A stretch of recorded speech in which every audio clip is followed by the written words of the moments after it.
Hey everyone, my name is Ian Card. Week 13 had a couple of interesting articles presented to us by Dr. Lovell over education in the background of education. So, for the readings this week, we have School Finance and Property Taxes by Joan Youngman, overview of school finance system by the Texas Association of School Boards, suburban school districts and demographic change, the political, technical, normative, and political dimensions of response by Home et al. So the school finance and property tax covers kind of how the school is funded, how best to expand the revenue available to impoverished schools who can't afford the funding to themselves. No local tax can support itself, so we use property taxes, sales tax, other types of taxes. And so this article starts to go into a couple of different states. First one is California, um, and how the property taxes showed variation in school budgets. And during these school budgets, they were unable to support equalized budgets, range of differences between other districts. So the state decided to take it under one roof, let the state handle it instead of per district, and tried to limit it per pupil no more than $100. The property tax goes statewide and state and local. This caused political pressure due to more revenue and state spending.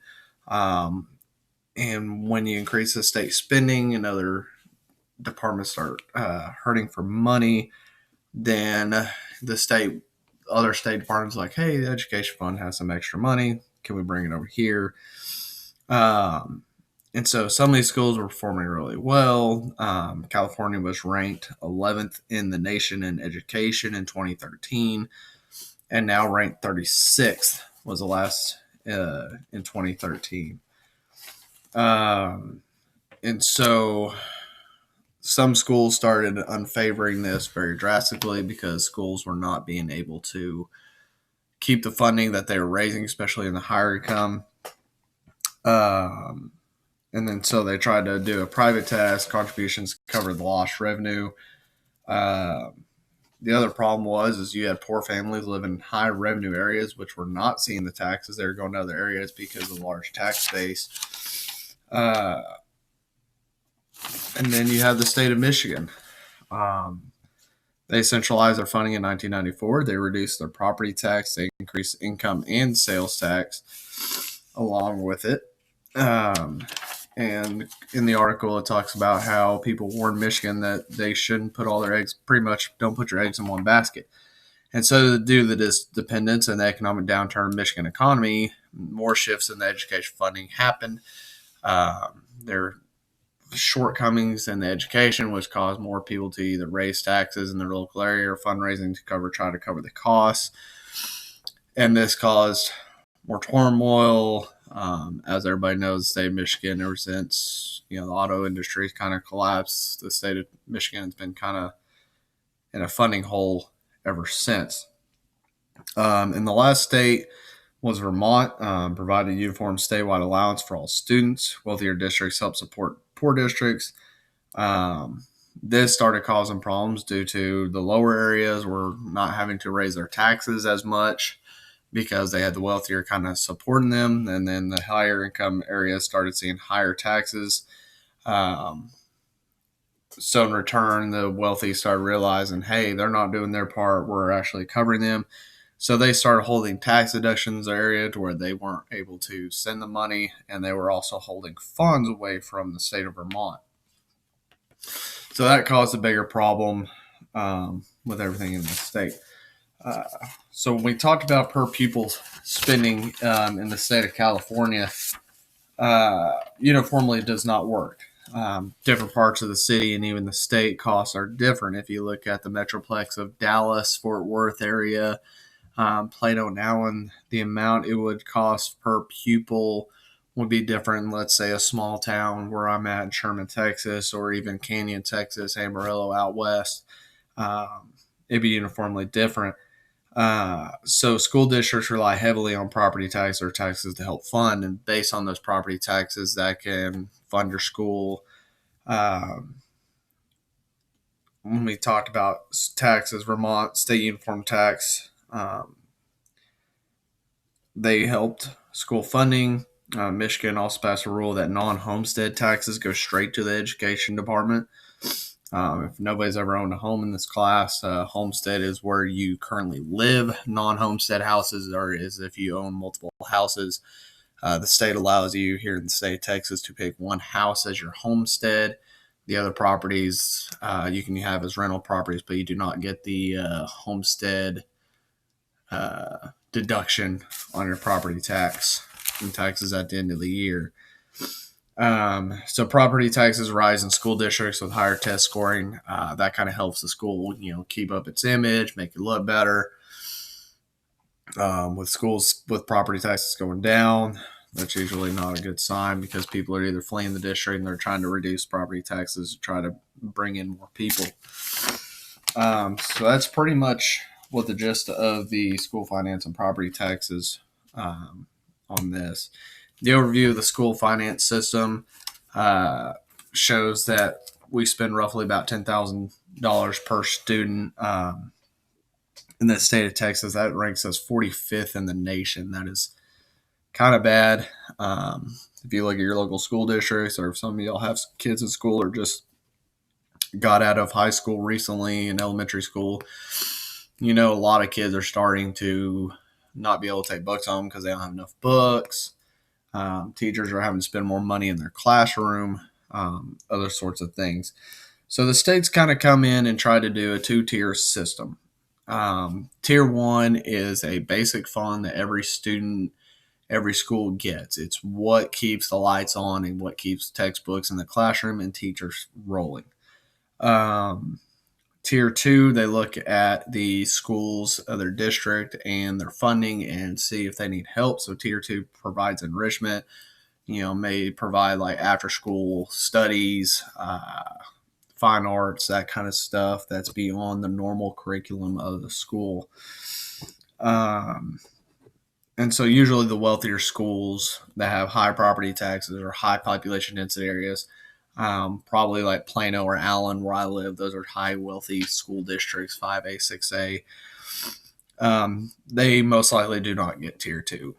Small school districts around me, Bells, Texas, which is a 2A, 3A school district, SNS, which is Sadler and Savoy, they're a consolidated school district, very small, 2A. They may get this funding.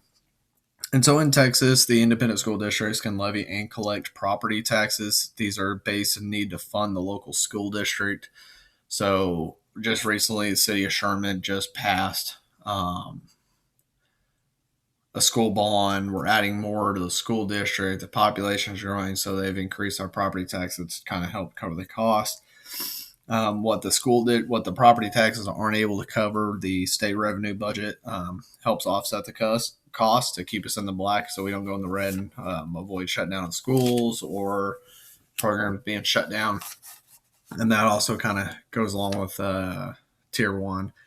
The state recovers tax on districts with too much revenue. So if your taxes, you run your school and you still got a lot of funding, the state recognizes, the state can recover it. And that also helps offset the school district, neighboring school district that may be not doing so well. That also may help with small school districts around. It also helps offset the cost from the state.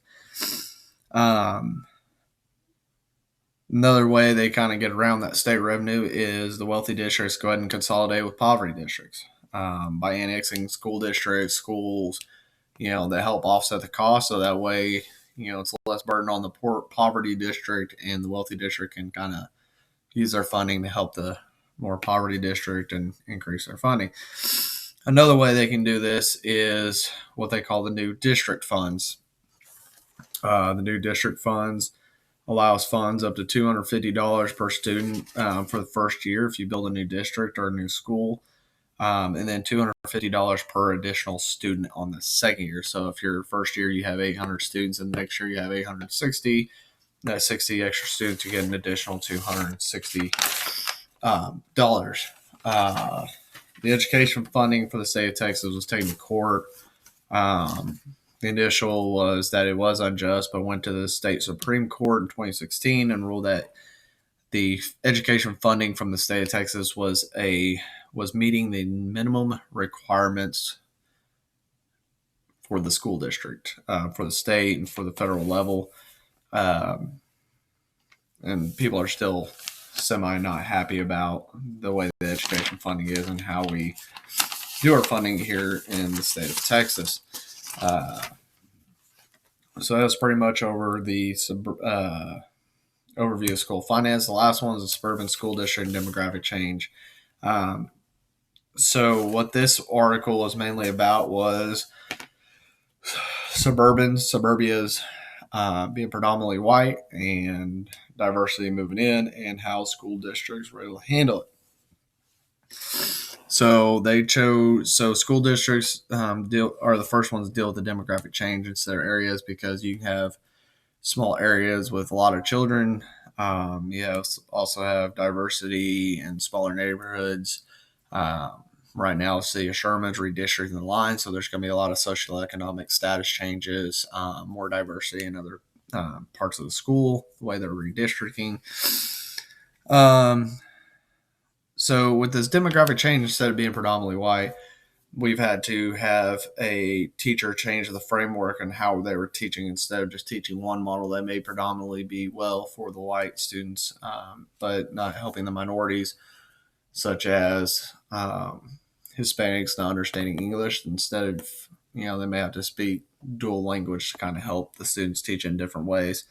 They've also had to change their policy and practices and stability.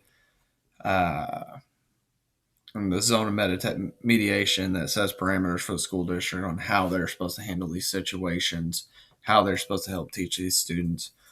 So, in a sense, they chose a small school district called Southern Independent School District. Well, it was small at the time. It's just right outside San Antonio, which was a suburb. It was predominantly white and was one of the fastest growing in diversity in the state of Texas and in the nation. So during the study, they divided the school district in three regions. At risk, which was segregated, which was the southern border, which they named, which had the minorities moving straight in from the city just into this area. You had the at-risk older suburbs, which is where the elderly live. So as the elderly moved on to nursing homes, died off, however you want to put it. Usually those homes were outdated and lower cost, so usually minorities took over those housing districts. And then you had the affluent suburbs, which was predominantly still white and very rare diversity.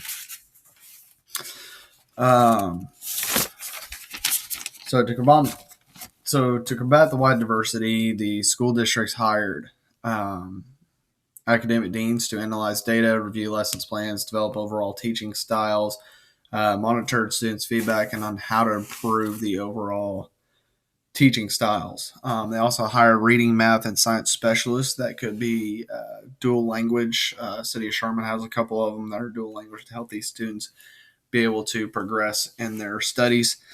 During these times, though, a lot of the schools were autonomous and did the bare minimum. Some of them even went further and went above and beyond, did focus their leadership. It was more based on each district, each school, on how they want to handle all this stuff. And depending on, most likely, if it was a more predominantly white, the dean or principal probably did the bare minimum versus that was a more diversified school. They probably did more.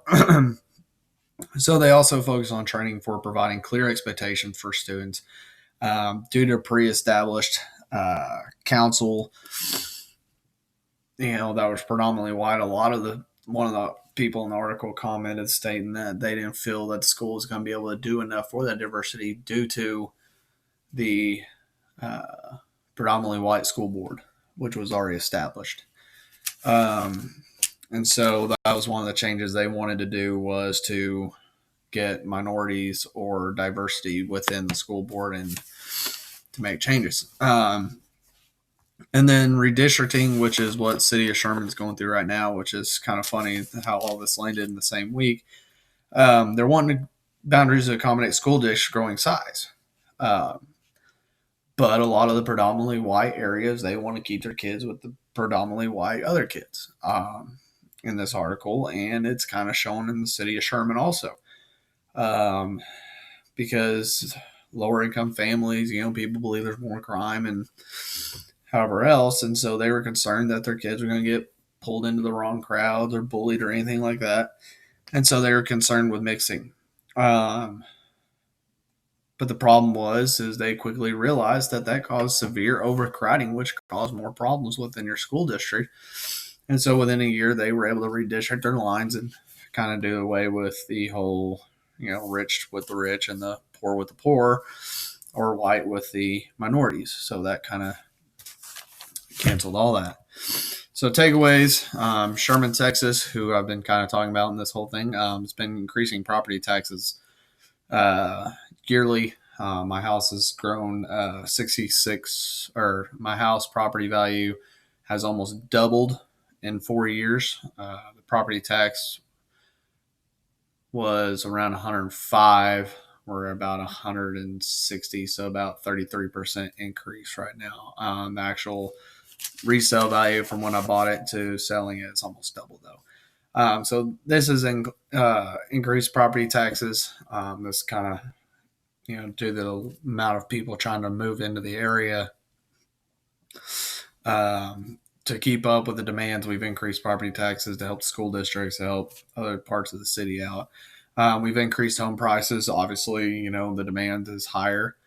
And so for a person that owns a house that I do now, I wouldn't be able to afford a house I live in. I'd have to live in a smaller house, which has kind of pushed the poverty away to other areas, or, move people into apartments. So the school district, just in the last year, we passed a bond, 300 million, I believe it was, for a new high school, completely new high school on the opposite side of town from everything. Kind of ridiculous in my eyes. Right now, they're in the working of redistricting local school district. Right before I'm doing this, I went to a school board meeting, and they talked about how they redistrict the school district. They're moving some of the intermediate schools to elementary schools. They've made the old high school middle school, and they're drawing all these district lines. In some of the areas that are more higher in the socioeconomic class, is being moved in with the lower socioeconomic class. And there's people that are not happy about it, but there's not really a bigger chance. Just like in the book where it's redistricting, that would cause a severe overcrowding. And that's another thing that they're doing, this redistricting with the chance of the new school. They're looking at overcrowding and the expected numbers over the next 5 to 10 years. And within the next 4 years, they're going to start looking at, do they need to redistrict those redistrict lines? They also talked about funding new school projects with property taxes and resources at these schools, to where kids can do culinary arts in school, and how these kids are going to be able to transfer from one school to another, if the resources that one school's offered that they want to do, but the school they're technically in district with does not. So that's kind of the bigger takeaways with all this stuff. The funding to get all this stuff, obviously with bonds, 12% of the area actually voted on that bond.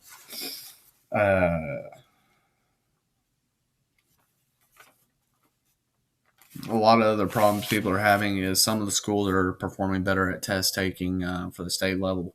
So people don't want their kids going to a lower level school if their kid was performing just fine in those upper level classes. However, school teachers and other principals, they're going to be moving around. So the teacher that was probably doing great on test taking may be at one of those lower schools now. The other thing is some people are saying it's a farther drive. Another thing they're trying to get about is bus routes and funding with that. And then the other issue that we're having is with these redistricting and the funding of these schools is we have a lot of elderly in the area. Sherman was once kind of a retirement community for a lot of elderly. A lot of these people have grown up and lived in this area their whole life. Don't want to raise taxes because they got to pay them just like everybody else. And, some of the private taxes, some of these elderly, they can freeze their property taxes, but at the same time, it's like they don't want to pay these sales tax. They don't want increases. And so we're having issues with funding that way because, they want to improve the school, but we don't want to pay for it. So how do we do that? So a couple of questions that I have up here on the screen. As a state administrator, how would you handle your funding of the schools? If you're in charge of the education department, we all know that the state handles most of the education. That's where most of our funding comes from. So would you let the school districts independently with their property taxes and bonds do it? Would you have it to where kind of like the revenue recovery, where the wealthy kind of any extra funding that they have goes to the poor? Or would you have everybody pay the property tax, kind of like the state of California, and you just divide it up? When you get it, and that's the funding you're lived with. And so you can base off pupil size, you can base off landmass size, population size for the state fund equally divided. There's other ways you could possibly divide it. So which one would you choose? And the follow-up to this is, why would you not choose the other two? And explain why. And then the last question is, as a school administrator, what factors would you look into for redistricting your schools? We kind of talked about it on the last one, the independent school district of suburbia. How would you handle redistricting your schools, and what factors would go into figuring that out? And that's all I have for this presentation. Hopefully y'all enjoyed this as much as I did making this.